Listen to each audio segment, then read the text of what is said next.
Hunter, Echo, Wrecker, Crosshair e Tech estão de volta ao Esquadrão 99 na nova série animada de Star Wars.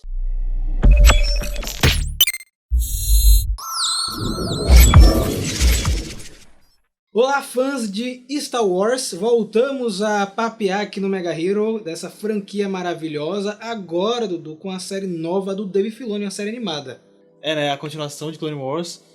Eu que também estava um pouco preocupado antes dessa série financiar de novo, a gente vai ver mais coisas desse período, que a gente já viu muita coisa, mas é uma série que tá chegando aí com altíssima qualidade e eu acho que vai ter muita coisa acontecendo que a gente não estava esperando. Não vai ser só sobre eles, né? Eu também tive essa sensação, é sempre assim, né? Quando vê um material dessa época você fala, ah, não, de novo, mas quando você começa a assistir, principalmente com o Filoni na direção, a gente volta, fica imerso naquele universo. Eu, pelo menos, me sinto muito à vontade revendo toda essa época de Star Wars. Eu também. E parece que realmente é literalmente uma nova temporada de Clone Wars. Apesar de a gente não estar seguindo a Ahsoka ali, o Rex, a gente vai estar seguindo outros personagens que estavam lá em Clone Wars. E personagens que eu nem queria saber da história, na verdade eu vou querer saber agora porque eles estão fazendo bem feito. O que é que você achou, Dudu, da ideia, primeiro, de trazer uma série de um grupo de personagens que nunca foi destaque na franquia? Você acha interessante esse tipo de movimento? Eu vou ser sincero, eu não tinha achado interessante antes. Eu achei que a gente já tinha visto o que era pra ver deles, que eles são personagens diferentes, eles têm as características deles que são interessantes, mas eu não achava que pra uma série inteira deles assim seria tão legal assim de acompanhar. Mas eu já tô sendo provado errado com um episódio e meio, né? Na verdade, são o quê? 4 episódios, né? Que aquele primeiro é bem grande. Mas assim, um episódio tá no segundo agora também. E eu tô sendo provado errado, porque tem coisa acontecendo e eu acho que eles têm potencial pra fazer mais. Por exemplo, o Hunter antes. Que o que eu tinha visto dele, eu achava ele um personagem bem chato. Mas, agora eu tô gostando, sabia? Ele é o líder do grupo, mas ele é só o líder do grupo. Agora, já vendo a série, tem muito mais sobre ele. Já comecei a gostar, já gosto dele, já gosto de todos. Menos de um que a gente vai falar dele. É verdade. Mas tem muito potencial aí, eu já mudei de ideia já. Eu acho que eles estão criando camadas para esses personagens que foram apresentados naquele mini arco lá em Clone Wars, pra gente ter algum tipo de ligação, principalmente com o Hunter. O Hunter, ele soa pra mim em vários momentos, até como um Mando. A relação dele com a Omega, que é a garota que vai aparecer logo no início da temporada, me lembra muito a relação do Mando com o Baby Yoda, né, com o Grogu. Não sei se foi intencional, acabou sendo muito bem escrito, e a gente vai acompanhar o Esquadrão 99 logo após a Ordem 66, os eventos bem paralelos àquele movimento que acontece com o Palpatine, que deixa todo fã de Star Wars aflito. Enquanto Clone Wars termina na Ordem 66, a gente já começa essa série com a Ordem 66, então você já pode, seu coração já se destrói no começo logo. Aí você já começa desarmado e eles conseguem construir bem a partir disso. Não tem aquele dilema do Esquadrão 99 passar pelo o problema da programação, porque a gente sabe que eles são clones defeituosos. Eles são defeituosos, mas na verdade eles foram construídos diferentes e por isso ele acaba afetando como o chip atua neles.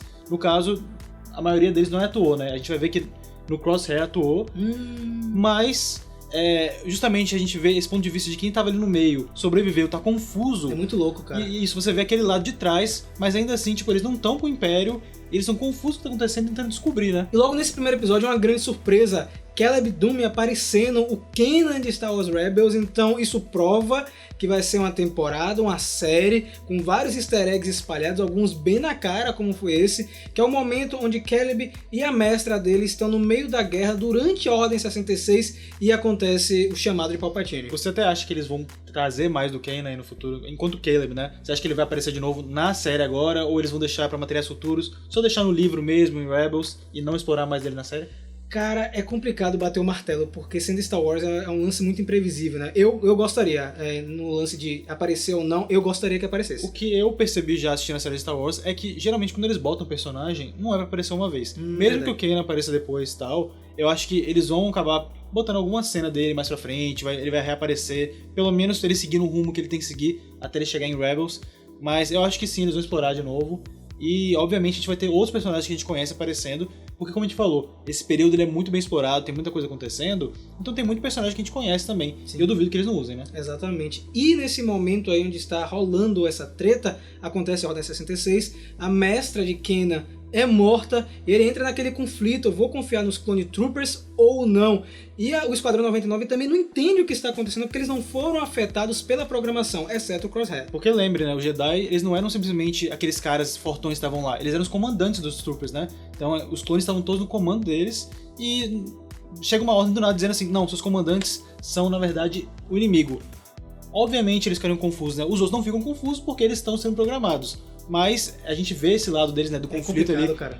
Como é que eu vou confiar numa ordem dessa? E eles só veem as coisas piorando mais pra frente quando eles veem o que o Império tá se tornando, né? O que a República virou, deixou de ser, né? Pra virar essa coisa bizarra.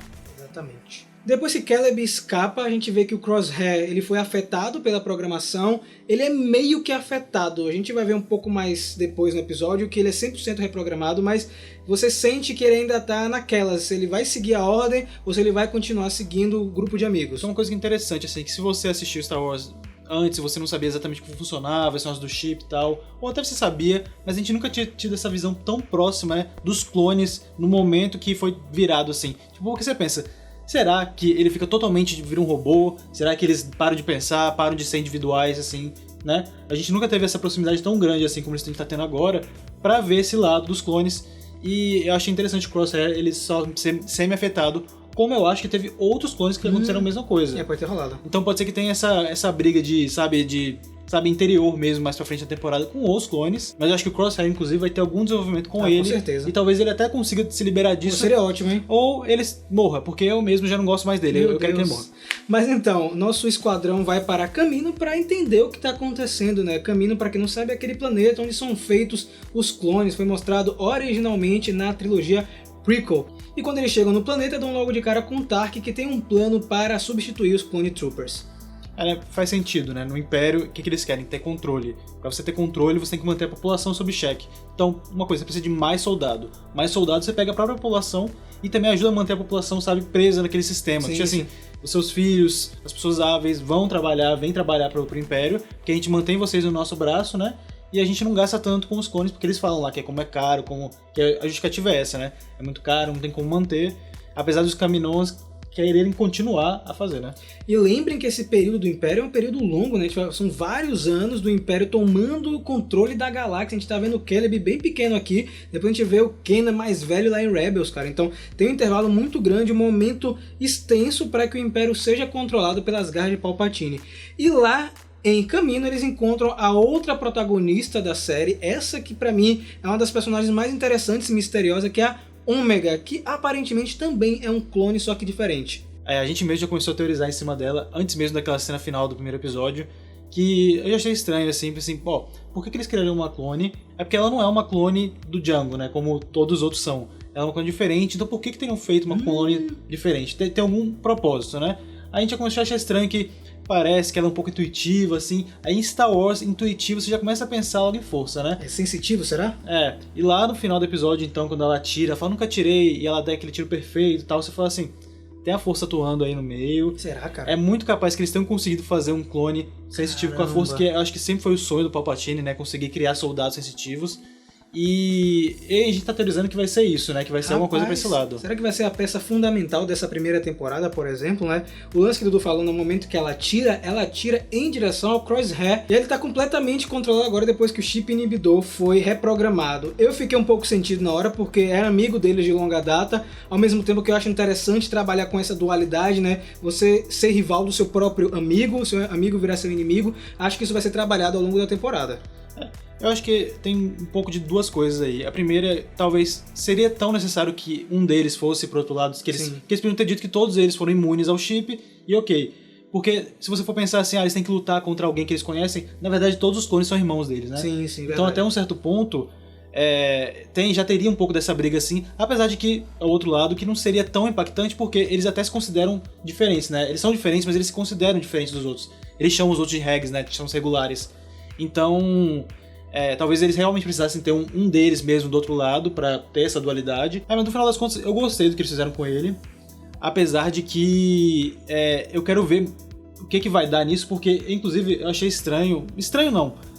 Você percebeu que eles lutando contra outros clones, eles estão atirando, tipo, parece que são shots de verdade, eles estão realmente atirando, eles não estão tentando só desabilitar como o Rex, por exemplo. Sim. Lembra que o Rex lá no final de Clone Wars tentou não matar os clones, né? Os outros. Sim. A sensação que eu tô tendo é que eles, tipo, eles estão lutando, mesmo que eles sabem que eles estão em batalha e que eles não vão ficar ali.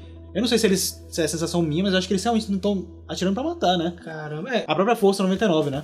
Exatamente, mas isso também casa com o tom da série, né? A gente vê que o tom de Bad Batch é muito mais pesado, coloque bem aspas aí, em comparação ao Clone Wars. Então não seria imaginar muito que eles seguiriam por esse caminho.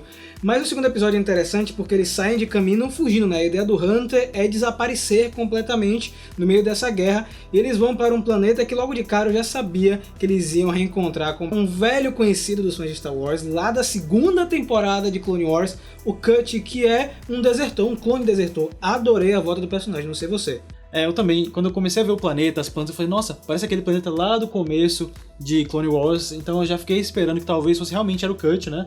É um personagem que eu tinha gostado de aparecer, é um daqueles, como eu falei, né? Você viu uma vez, geralmente volta em Star Wars, né? Muito difícil eles não usarem de novo, né? Você falando, então vai fechar um ciclo, daqui a pouco o Kenan aparece de novo aí em Bad Batch, Possível. né? Esse episódio ele serve pra mostrar a relação do Hunter com a Omega e também com o Esquadrão, de certa forma, né? Porque a Omega vai com eles pra essa aventura e o Hunter tá tentando entender como se relacionar com a pessoa fora da guerra, né? Isso é frisado ao longo de todo episódio, que ele não consegue se relacionar com outra pessoa que não seja um soldado. E eu acho muito bacana isso. Eu acho que isso também encaixa com o que você falou antes, né? Que eles estão explorando mais o Hunter, que apesar de ser uma equipe inteira, eles estão escolhendo um personagem que é o líder pra ser o cara mais humano, né? Eles estão levando ele mais pra esse lado humano, com essa relação com a Omega ali. E inclusive tá fazendo a gente gostar um pouco mais dele, que a gente não conhecia antes, né? Porque cada um dos outros a gente já conhece, ou então ele tem uma habilidade um pouco mais diferente que você se liga, né? O Tech, né? Ele tem. Adoro, ele é o cara, é o Quirk, ele é aquele tipo, tá sempre muito inteligente, sabendo resolver as coisas. Você tem o Wrecker, que é brutamontes, né? Destruir tudo. Você olha ali e começa a rir, né? Porque ele só faz coisa engraçada. Tem o Echo, que a gente já conhecia de Clone Wars também.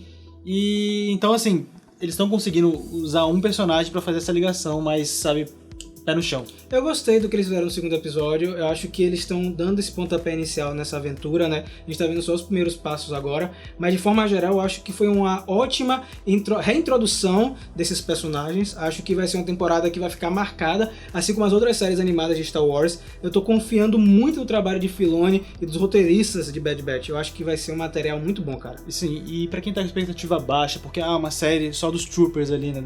É um esquadrão e tal, não é tão interessante.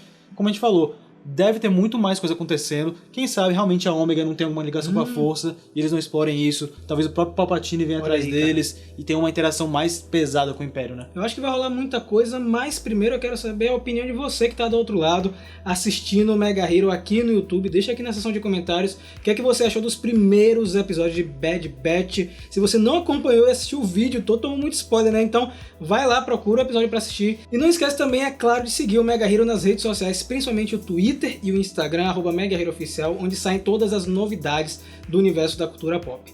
É isso, galera, nos vemos muito em breve e desperte herói, que é você.